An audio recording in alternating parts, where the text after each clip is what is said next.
Hello, everyone. It is Friday. It is Fierce Female Friday, and it's a Moxie Chat day. And if you've been around the D11 Fire Up world for long, you know these are my favorites. Today, I have one of my dearest, one of my beloved lionesses joining me for a Moxie Chat today. And I am so excited for you to meet her. As you know, I love to read rando things people write about themselves on the interwebs. And today I'm checking out Ameeta's 140 characters on Instagram. So here is what she puts in that sacred space. Mom to two, wanderlusting. Miss my friends, miss hugs. Also making tech a magical art form for good to help children, families, and communities. Mm-hmm. Aren't you so excited to hear this amazing woman? I know I'm excited to have this conversation with you. So let me share a bit about Ameeta. Now, this is written from her heart. So she says, I'm a mom to two amazing souls who are my inspiration to be better, do better, and strive for more.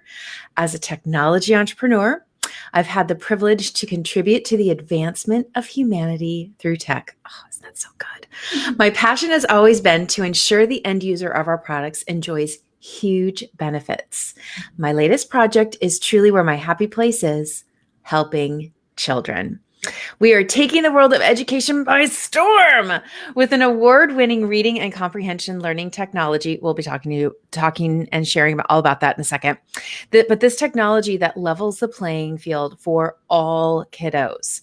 With over 20 years of tech experience and an army of child development professionals, reading specialists, and experts in education, she has created what she calls readability. Isn't that so good? Welcome, Ameeta. Welcome. Hi, I'm so happy to be here with you, Deborah. Yay. I'm going to fill my soul tank with you today.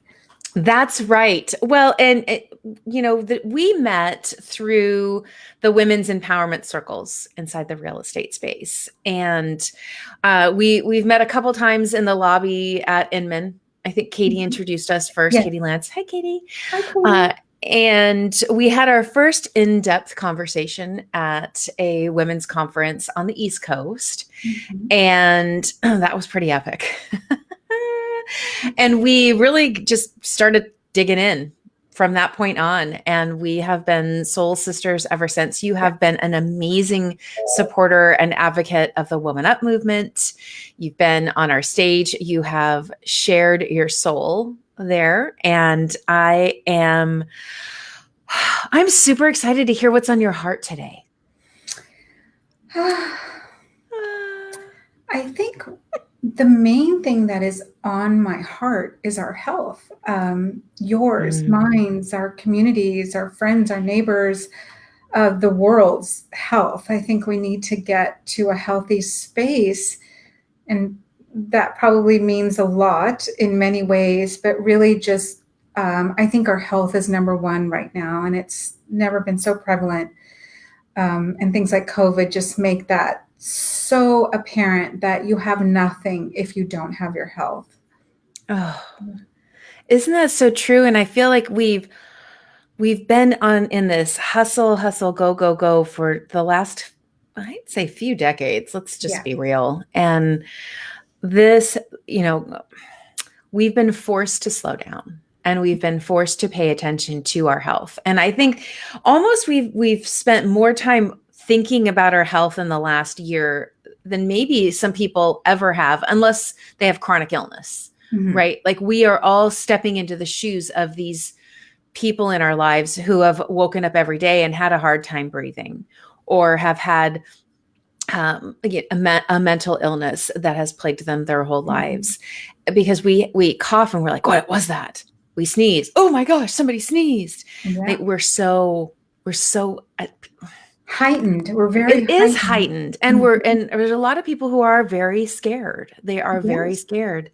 And then there's, the opposite side of the spectrum that says, I'm not going to get sick. I don't care. I'm not going to wear a mask, whatever, blah, blah, blah. It's so interesting how there is even division inside of the health conversation, right? That, Yeah. Yeah, and it is really too bad that something as simple as wearing a mask has become such a political statement. But I do it for me, and I do it for you. I wear one, and we do so many things in our society to protect ourselves and to protect others that the mask is the simplest, most easiest thing you can do. And then next to that is washing your hands. And I do appreciate how businesses have really stepped up and picked up, really supercharged their cleaning, the way they clean, and just visiting the doctors, all the precautions they're taking. So as a society together, working together, and implementing procedures, policies, methods to keep people healthy, I think is a bright light. It is absolutely. I Yeah. was actually having a conversation with a friend last week about that, and I said, I feel like the attention to health or the attention to cleanliness, like you're talking about, it's similar to the conversation I have with clients and friends about their values, like how we choose to be values aligned in every decision we make, who we do business with, who we network with, where we buy our goods, in general, what we say yes or no to, right? Mhm. And I love that the organizations who do care about the same thing, who do value health, are and maybe always have, but never really talked about it, right? Yeah. Never really said this is something that's important to us and it's on our hearts, that they are now. And now I can even more confidently choose to walk inside a place of business with my PPE on, Yeah. right? But I know now that we share that value, and that's important to me, and I want to make sure that I am supporting them, just as when somebody says that that's not important to them, or that they don't agree with what I believe, that I have a choice. Then do I support them or not? And I think that it's such it doesn't have to be a negative necessarily, if we start to look at it as though we're finding all these amazing people who share something in common with us, who are values aligned in this, Mhm. and we can really help them build their businesses. Yeah, and I think, it goes back to showing that you care about your customers, the consumers, and you care about your employees. And it's just a good feeling to know that everyone is working at it together, that we all are striving for that same goal, which is my health, your health, and our community's health. So that's, I would think, the first thing. It's been really something that I've thought about, deeply, and noticed more, and do, like you said, really appreciate these businesses, these establishments that are really, rising to the Mm, occasion. yeah, yeah. I'm ex- I'm excited to see how we, quote unquote, normalize in all of Mhm, this. mhm. There's a lot of businesses who won't be coming together in person until the middle of next year. They're already starting to say that, right? Yes, But there's hope on the other side of that as well. We're learning ways to lower our carbon footprint on this planet through all of exactly, this. which I And love. so Mother Nature is also, improving her Mhm. health rating. Yay! Yay, things will be Yay so for our much future. better. And Yes. this is something that I know we both share, like really truly impacting in a positive way the future generations on this planet. Yeah. And I know that you all the technology that you have created that I know of is related to that. Is building a better tomorrow Yeah. for our children and for us, Yeah. right? I mean, hopefully we'll be here for another maybe 50 years, right? Why not? Why Why not? not? So let's dig into some of the about Amitas Okay. that Here we we go. love to learn. The first is one of the community favorites, and that is, how do you define success? Uh, I don't I don't know if I use the word success more than I use the word fulfillment. And I Mm. feel like when I have, fulfillment can come in so many forms. I feel fulfilled when I've accomplished a goal, and that goal can be small, like, tonight I'm going to make this 4-course dinner, and I actually do it. And I feel fulfilled that I fed my family, that I had a great, yummy, healthy meal. And it could be a goal that's grand, that I'm going to create this business that benefits children and really sets a foundation of learning, and then meet that goal, accomplish that goal, and take it further. That's fulfillment.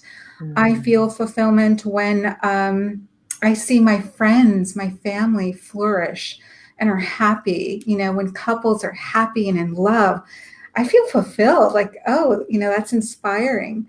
So Mm. it's the small things, it's the little things. There is fulfillment in so many things. Like not getting COVID is fulfilling, you know? I've never quite heard it described that way, but Yeah. I would absolutely agree. And I love the word fulfilled. Yes. I feel like that's a spirit word, right? Like Yes. that goes to the core of our soul and our spirit, and what really makes us feel warm and connected to others. And I know your temperament and your tone show that is important to you. They show me in particular, as your friend, you are very caring, right? You are always very aware of what is going on around you, and wanting to provide comfort.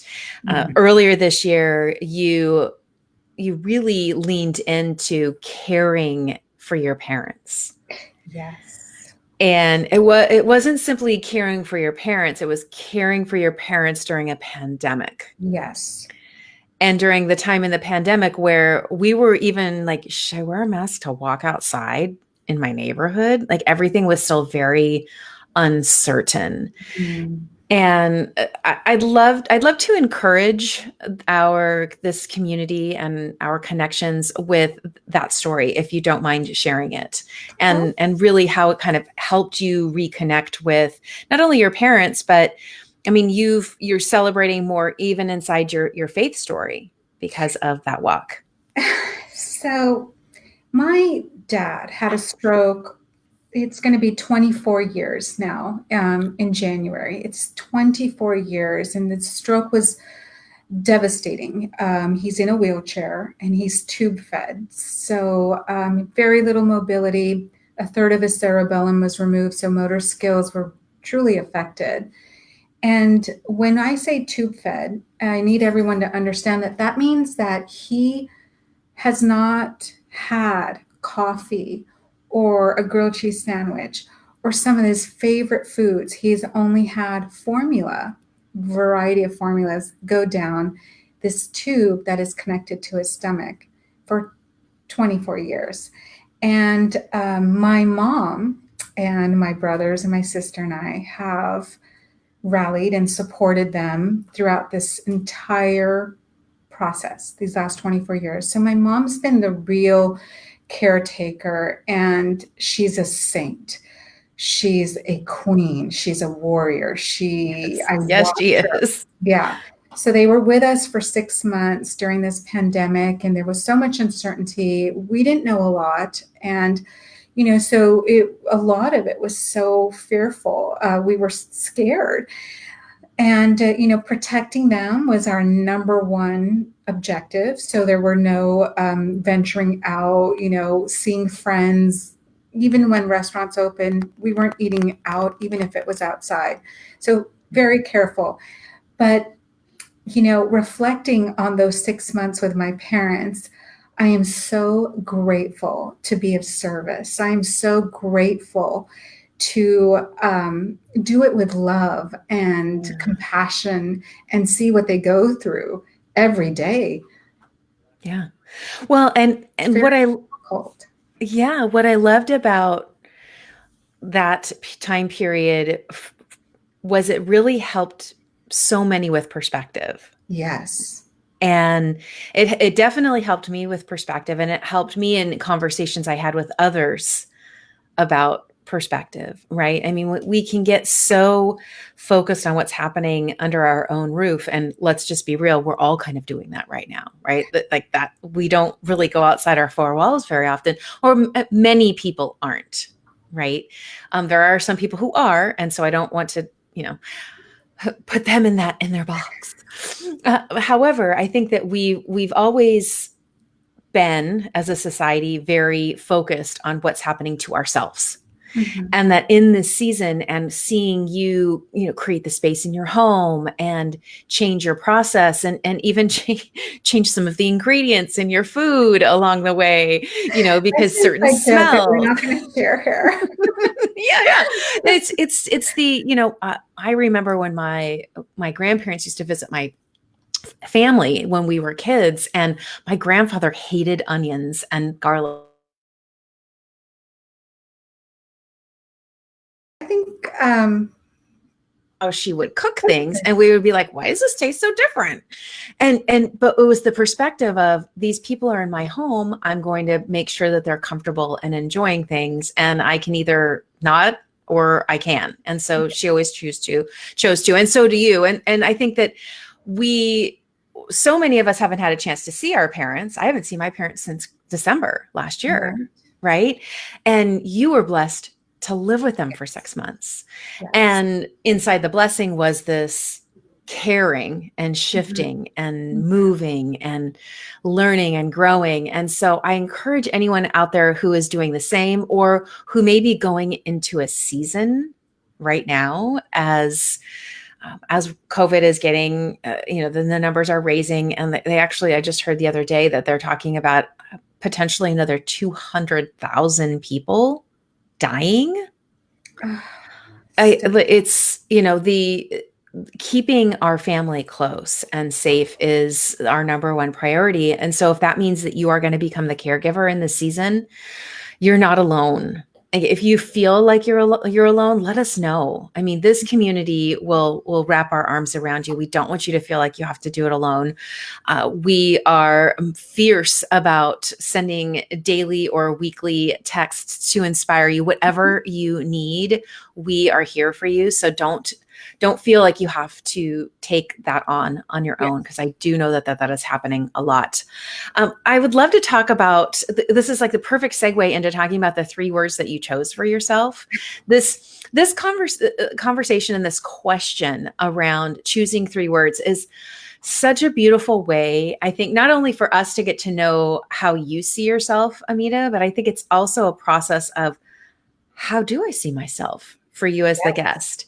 And so the 3 words that you chose for yourself are compassionate, hungry, and centered. So let's start with compassionate. Why did you choose the word compassionate? So, when anyone's given this exercise, a lot of us have a hard time, like you said, figuring out how we see ourselves and coming up with really accurate, authentic descriptions. And so I did ask my daughter, well, what are 3 words that you would describe me? And she actually gave me the first 2, compassionate and hungry. And with the compassion, she goes, I always see you doing things for so many people and reaching out, and you're not one to not let anyone go. And, I care about you. I care about your well-being. I care about our friends, our families, our communities, our planet. I care about our access to good health care. I care about our education, and for the children in this country and around the world to have that basic, access to good education and good health care. I care about human rights. I care about my, friends who are marginalized, and how they're limited in their freedom to move around and be who they are. So that bothers me, and I'm compassionate for them, and I want to do whatever I can for them. And so that's compassionate. It's so, and I said it earlier, I wasn't even thinking about this word in the relationship to caring, but I said it a few times, right? Like you are a feeler Mhm. with a side of action and take care of business, right? It's not that these things put you in a puddle because you're so overwhelmed by all these feelings. but you take them and you actually really truly infuse them into what you do. And I think that is such a beautiful combination. Thank I you. love it. It's like you said, what I do. I want to be a doer, not just a talker and a thinker. So, and then Yes. Well, and you know what's so funny is that we're all of these women who are really coming into their voice at a different level in this season. Molly's here with us. Hi, Molly. hi, Molly. The two of us have had so many conversations about this as well, about I want to be I really want to be all in where I'm putting my time. I want to be intentional about the words that I choose, the things I say I'm going to do, because I want to be able to back the words up and actually do what I say, right? Like that level of integrity that I think we were able to shuffle to the side when everybody was always hustle and hurry. Mhm. You could say, "Oh, I'm going to do this." And it would be like 3 years later, you'd be like, "Oh, yeah, I said I was going to do that like 3 years ago." But poof, the time's gone by so quickly. Yeah. Now we're actually forced to be one with our to-do list and with our list of values and things that we're really, truly passionate about and compassionate about. Yes. So let's dig in Okay. to the word hungry, Oh, because that's yes. such a great word. Never, never, not once has anybody ever used the word hungry as one of their 3 words? Well, I love food. So let's just start there. Like, I'm always hungry. But really, I think it's a hunger for life and living it. It's a hunger for knowledge. Never stop learning, always seeking out information and the truth, how other people live, cultures. I always tell my children, if they can make a friend from every part and every corner of this world, you will not be fearful, and you will know so much. And so there's this hunger for love, hunger for compassion, hunger for kindness to be bestowed upon me, and to be able to give it. So there's this hunger that I all encompassing. you know Well, and again, it actually, I feel like, goes so beautifully with the word compassionate, right? It is that um, being hungry there are so many layers to the food, the Yeah. knowledge, and your hunger for connection. Yes. And I feel like food is one of the ways that you connect with people. Technology is one of the ways that you connect with people. And 100%. so all of your words weave together so beautifully. Thank you. You're Thank welcome. you. Okay, so compassionate and hungry were the first two. Yes. The third one is centered. And I love this word for you. So explain to us, share with us why you chose this word for yourself. So, it's something that you kind of mirror back to me, which is this level of calmness. And I life is stressful, and we have so much coming at us, and we're responsible for a million things. And the best thing that I can do, and I do this a lot, is when I find myself stressed, or I've got a million things, or something alarming is happening, or really high pressure, I tend to do this. I tend to take a deep breath and go, I've got this. You've got this. And I talk to myself, and I tell myself, okay, you've got this. And I take a deep breath, and that's something that I don't know if I was breathing the first, I'm not gonna, 40 years of my life. I don't think I was breathing. And all of a sudden I discovered breathing, and breathing is just incredible. Like, if you can just, when in the middle of feeling that intense pressure or a stressful situation, or someone's coming at you and it's not kind, you can breathe and be non-reactive, and just take a minute to just center yourself. And come back inside you and know that, you've got you, like I've got you, but you've also got yourself. Yes. And, whether Which that's like, or you can say, God's got me.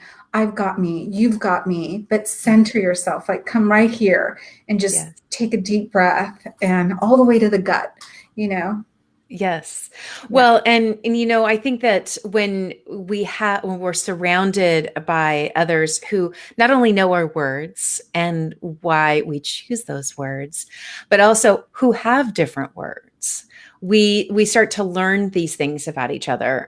Our dearest Jen Berman is with us Hi, Jen. in the live stream. Hi, Jen. And watching her walk through her health journey and how she has stayed so beautifully and fiercely positive, even when I know she probably would prefer to sit down and cry it out. Oh, yeah. She picks herself, her little teeny fierce body. She like picks it up and roars like a mighty dragon, right? And knowing that about her, I also remember I need to send her blessings. I need to send her X's and O's and hugs and kisses and remind her that she is seen, loved, and heard, right? And knowing this about you, the breathing part of life, it's like when I hear you're stressed, it's like, all right, let's take a breath. Yes. Let's take a breath. Let's get back to where I know you love to be, and that is a centered place. When Molly and I started doing Spill the Teas on Tuesdays, way back in March, when we had our very first kind of shelter in place announcements, we were like, what could we do that would be different, right? Because we were having these really epic conversations, the two of us on Zoom or on our phones. Yeah. And we're like, well, let's try and wrap the things that we love into this. Let's bring tea into it. Let's bring breathing, and let's bring meditation, and let's bring the affirmations, and really bring those all together. And I'll tell you, it's so funny. There are people who come to Spill the Tea specifically for like the first 10 minutes, because they hear about what's on the docket for the day. They're inspired by some new tea blend or some new herb tea that Molly is, picking from her garden, and we breathe. And there's always, well, it's not always a different breath, but each week it's a different breath. So we don't do the same breath every week. I have been, I love that section of your Spill the Tea. And it's probably one of the things in the very beginning of Shelter in Place that it reminded me of this very, old, ancient yogic, exercise. And, there's different ways of breathing, but yeah, you brought me back, both of you and Molly. Well, I think that's, again, it's what do we need? What does Ameeta need? And Ameeta then is purposed to bring it to the world. What does Deborah need? Deborah needs breathing and meditation. And so that's my call, right? It's because when I need something, I'm not the only person on the planet that needs it, right? And so I think that that's part of the beauty of our journeys, is when we do have those aha moments and go, oh, I'm not the only one who isn't breathing. I'm not and almost like it's not even not breathing, it's I'm holding my breath. Yes. And it's creating such stress. And I love when Molly does these, she does green breathing, but when she does the meditation with the breathing at the end of the episodes, she sometimes talks about how we're these mighty trees, and to imagine our roots going down into the earth. And there is something so magical about that. I mean, I'm sitting in my house. I'm not sitting in a forest when we're doing it, but there is something about actively guiding your mind through those moments that do help being centered. And so for those of you who are with us today or listening on the podcast, like, how are you centering yourself? Like, really pay attention to that, because it might not be one of your 3 words, but you're probably listening going, oh man, I'm holding my breath right now.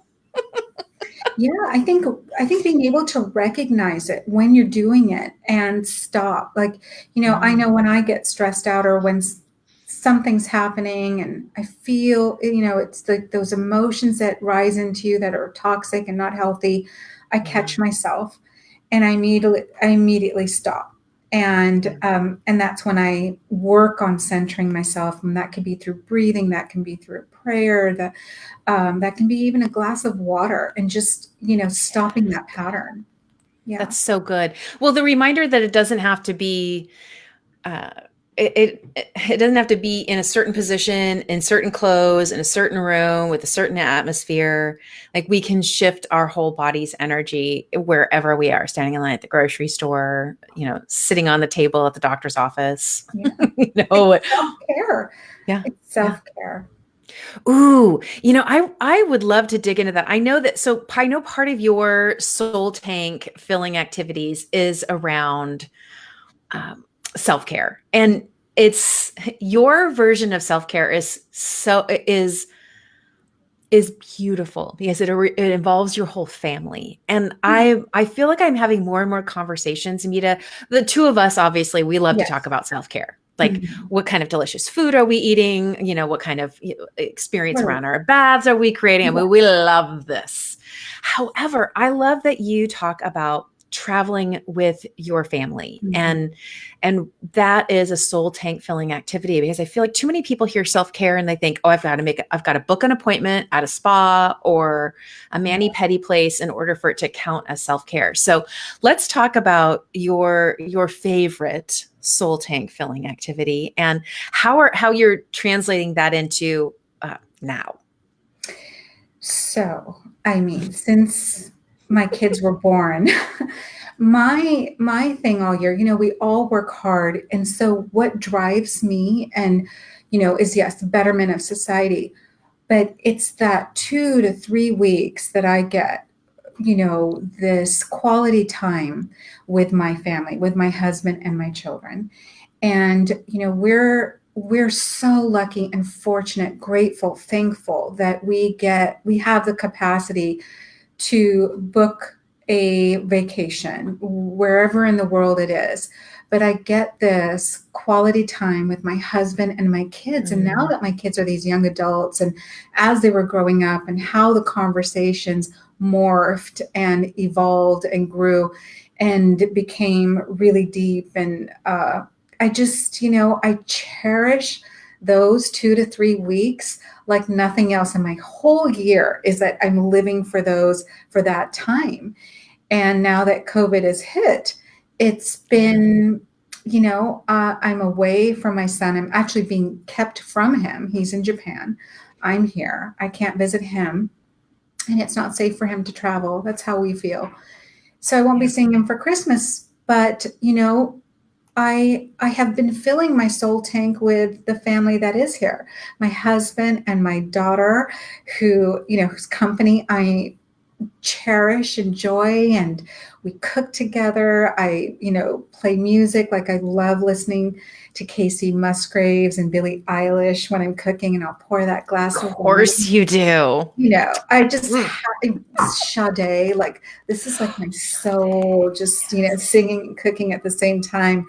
And I have a good time. And, we're cracking jokes and being silly. Sometimes, I can't be out in the sun because of pigmentation issues. So I turn on the music and I'm trying to burn calories as I'm dancing so I can eat that pasta. So I'm filling my soul tank in these ways. And my husband and my daughter accept me 100% the way I am. And that is soul fulfilling. That is how I fill my soul tank. It's just, having these conversations and maybe planning the next meal or the future. Yeah. So good. Well, one of the things that I teach inside core values, Ameeta, which really speaks to what you're talking about here, is our values tend to stay the same. The priority, the order of priority can change, Mhm. and we can move from one level of, like, so for instance, if you value financial security when you're younger, that might turn into wealth and giving back as an Yes. adult. But there's a connection of, having an abundance of finances so that you can care for yourself and others, right? And Yes. so the core of who we are tends to stay the same, shifts a bit with things like health, or getting married or divorced or whatever that might be. However, how it represents itself is very different. And I tend to use the word adventure as the word to describe that, right? Like how in Yes. our 20s, adventure might be, packing the car and going camping for a weekend, or backpacking on a Saturday morning. But in our 30s and maybe even our 40s these days, as we're raising kids, it might be building forts with Yes. couch cushions and sheets, and, doing playing hide and seek and having this different type of adventure. And then when we hit into our 50s and 60s, it's traveling again, but we're not camping. Mhm. Well, maybe we're glamping, but maybe we're camping Yeah. while sipping champagne on the top of the Eiffel Tower. It looks different, in other words. And so I know that your story today is going to help encourage people to look at, what are those soul tank activities that they've Mhm. always had access to, but in Yeah. the last, 6, 7, 8, 9, 10, the last year, they haven't really had access to. And how can they look at it differently, right? What music are they listening to while they're cooking? Um, I love that. We couldn't travel for our anniversary this year, and Mhm. so we picked a country for each day, and of like our normal week that we would go away, and we picked places that we'd been and cooked some of our favorite meals and Love played that. music from that country and watched a movie from that country. And so we can do this. Yes, we can. And Do our we things. should cherish this time. There are a lot of amazing things that have come out of COVID. And for me, my daughter's 23 and she is going to be moving out soon. During this time, she bought a condo because I am all about, financial security for us women. And so it wasn't about waiting for anything. It was like, you have this That's right. capacity, let's do it. Let's set you up so you can build a nest egg for yourself. And this is just a stepping stone. And, but to have this time, she's post college, she's working, to have these 8, 9 months with her, um, unfiltered and, Mm. no distractions, but to have her, it's really epic because she's going to move on, she's going to have her significant other, and whatever she chooses in life, she's going to, that's what our job is as parents, is to help them spread their wings and fly. Yes. And so she will Yes. fly, and we want that for her. But so to have this time, it's amazing, and to have this quality time with my husband. We both work so hard, and raising kids, and it's all about that. Well, now we can actually Oh look at my it. goodness. Yeah. The two of you are going to go crazy. You'd be running around the house naked, cooking Oh God. naked. Talk about centered. You're like, what do we do with ourselves here? Oh, that's so, but see, Yeah, that's another thing to be excited about, right? it Instead of is. focusing on the fact that your daughter's going, you're like, what are we going to be able to enjoy on the other side of this? Yeah. And you'll now be able to cook in her kitchen. Oh, I can't wait to visit her and go have coffee and tea. Coffee and tea is one of my favorite times of the day, so I'm really looking forward to that. Oh, I love Yeah. that. I love that. Okay, so before we Mhm. get into the rapid fire here, Okay. I would love to know what the one word that has been guiding you lately is. Hmm. Hmm. I'm going to say light. Ooh. Light. Hmm. Ooh, I love that. Light. Light Be the at the light. end of the tunnel. Yeah. Light represents overcoming darkness, Ooh, I good love that. over evil. Light can represent knowledge over ignorance. Light can represent a spiritual awakening. You know, if you've been in the dark spiritually and you've come to the light. So light, I'm going to say light. And we recently celebrated, in this Hindus, Jains, Buddhists, if you're in India, Muslims, Christians, everyone celebrates this holiday we had last week, which is called Diwali, and it's the Festival of Lights. Yes. And it represents all of that. It represents Yes. all of that. There's an epic, story that dates back to like 500 BC, but it's an amazing story. And different religions in India all celebrate it for different reasons. But the common denominator is that light. And yes. And so I'm going to stick with light. I'm going to stick with it for a good time, like maybe forever. Yeah. The foreseeable future. Well, you know, what's interesting is when we were talking about this week and we were sharing about this beautiful holiday. And I kind of said in the green room, when we first moved into our house here, we live in a diverse neighborhood in that there are a lot of Eastern Indian and Asians in our community. We're close to Amazon and Microsoft and a lot of tech. And so it tends to attract a lot of diversity in that space. And the first or second year we moved in here, we saw people putting lights on their house in November. And we're like, what is going on?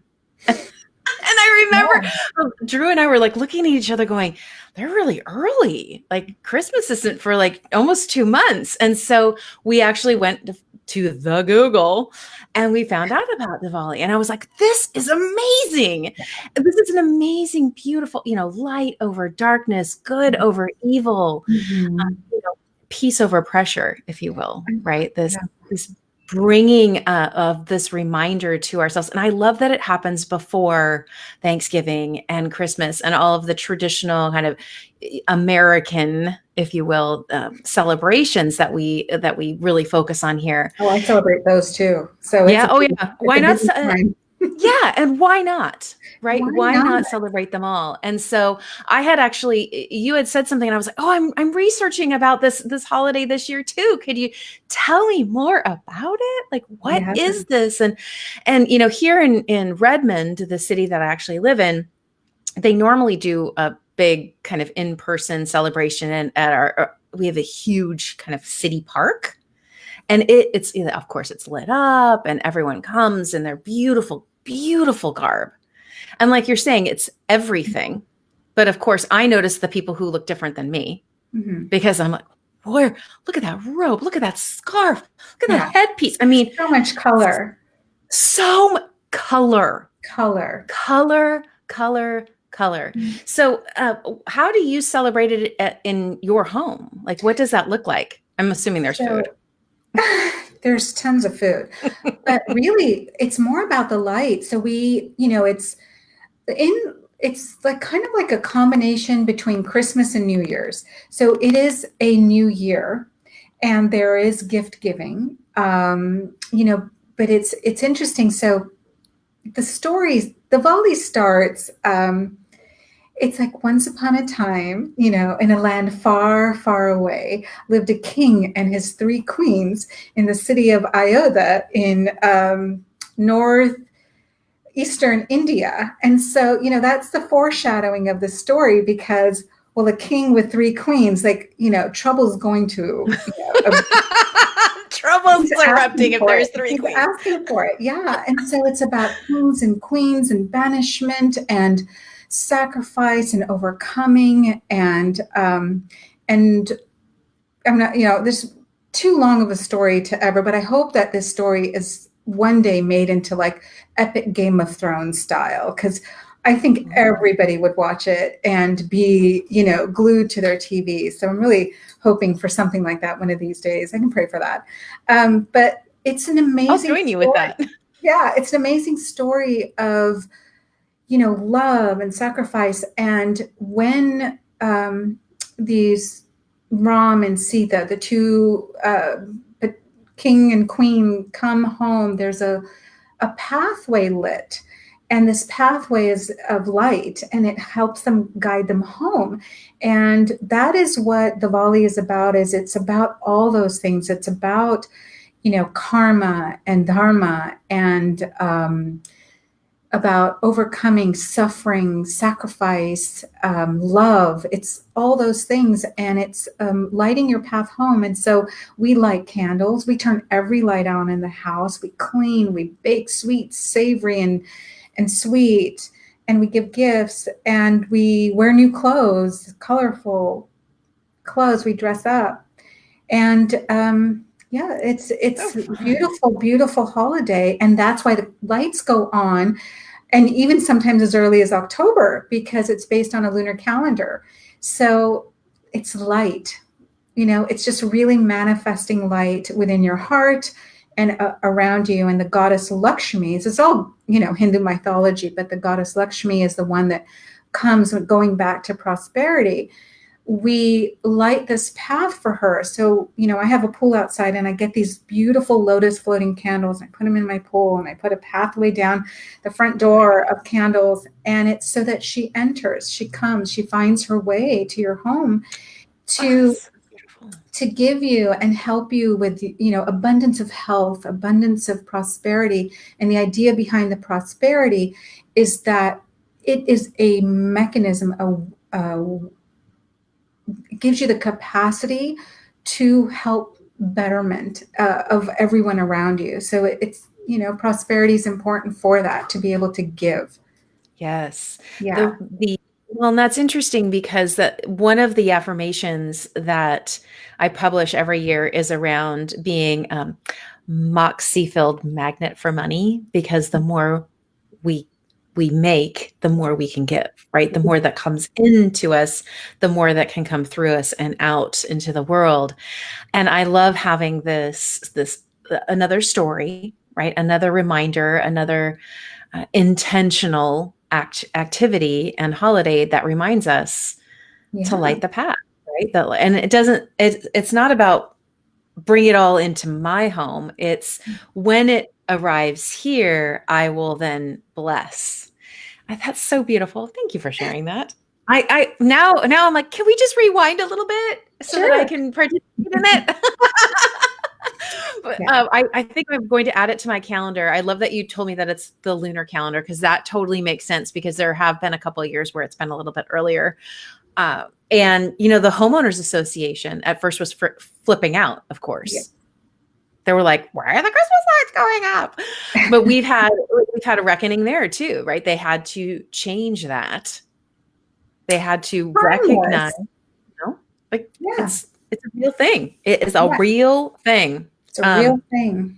I Yeah, did it's notice not. in my neighborhood, though, the non, Eastern Indians, the non, the Valley celebrators do have their Christmas lights up. And I think that's because everyone's home and they need something. And so, Yeah. and I love it. I love it because now I can, go for a walk, even when it's getting dark, and just enjoy all the Christmas lights.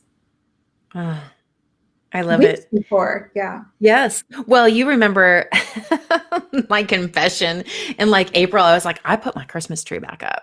I Oh, mean, I didn't put the decorations on it in April, but I put my Christmas tree back up. I wanted yeah. it to be, I wanted that glow. I wanted the Mhm. light in my home. And so I have a feeling that this is going to become one of my favorite holidays to celebrate that I never celebrated as a kid. And Oh, light a I know candle. it looks like Molly is in and Jen Berman is in. Yes.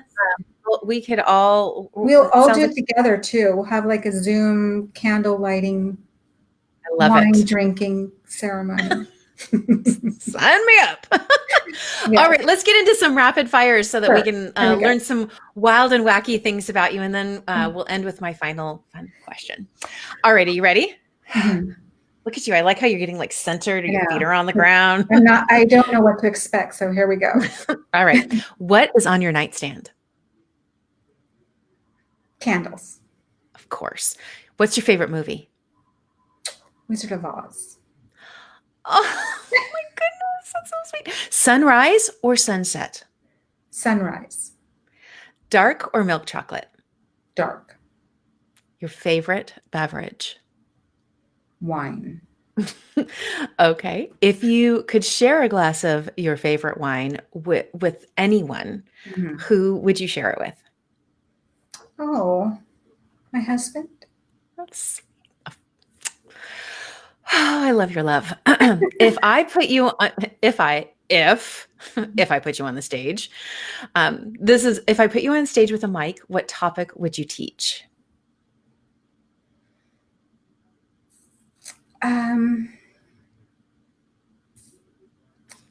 Something about motherhood. Ooh. Yeah. Oh, I love that. I love that. All right, let's get you a stage and a mic.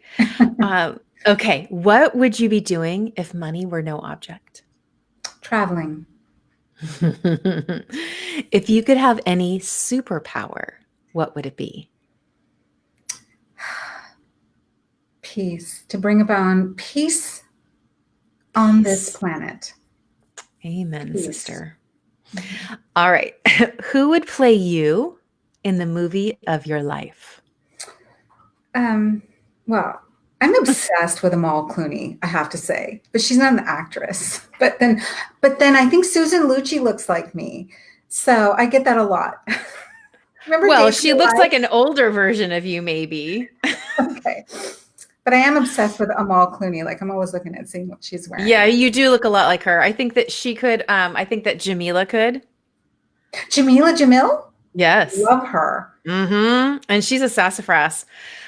Who also has the zen about her, but she's also like wickedly witty. Yes. And Smart. ever changing. I listened to a really interesting conversation with her the other day around the red table. Do you watch that? I love that. Yes.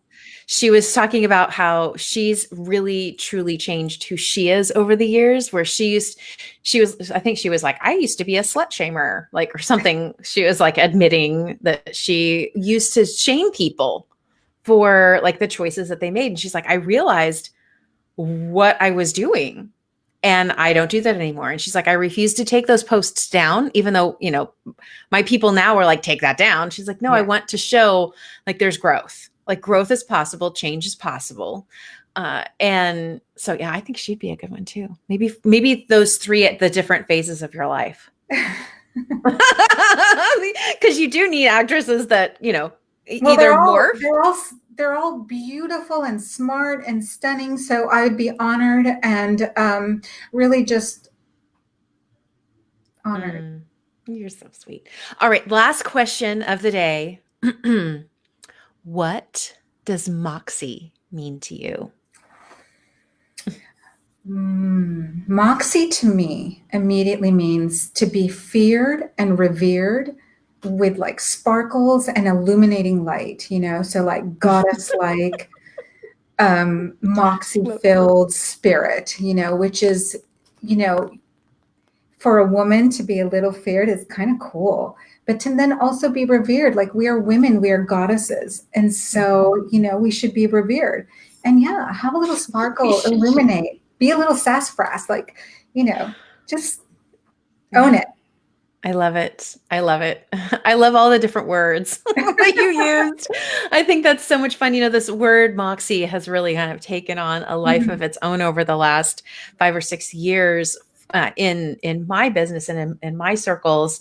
And what's so interesting is to bring it right back to the words that people use to describe you and how you went to your daughter. I did the same thing when I started the company in 2012. I went through a process of, trying to figure out like, what is my brand going to be? What are the words I'm going to use? And I actually, in the first 18 months or so, did a 360 review inside my world and asked others that. And the words sass, Moxie, and fire were all in there over and over and over again. I was like, see, there you go. That's authentically who I am. If I have more, than a dozen people saying those words to me, that's it, right? Yeah. That's what we're all seeking when we hear things about being intentional and being authentic. And I love that your daughter sees you and truly understands what a marvel her mother is. And I love all the stories that you've shared here. I love our friendship and our connection, Ameeta. As we close, do you have any final words for the Fire Up community as we?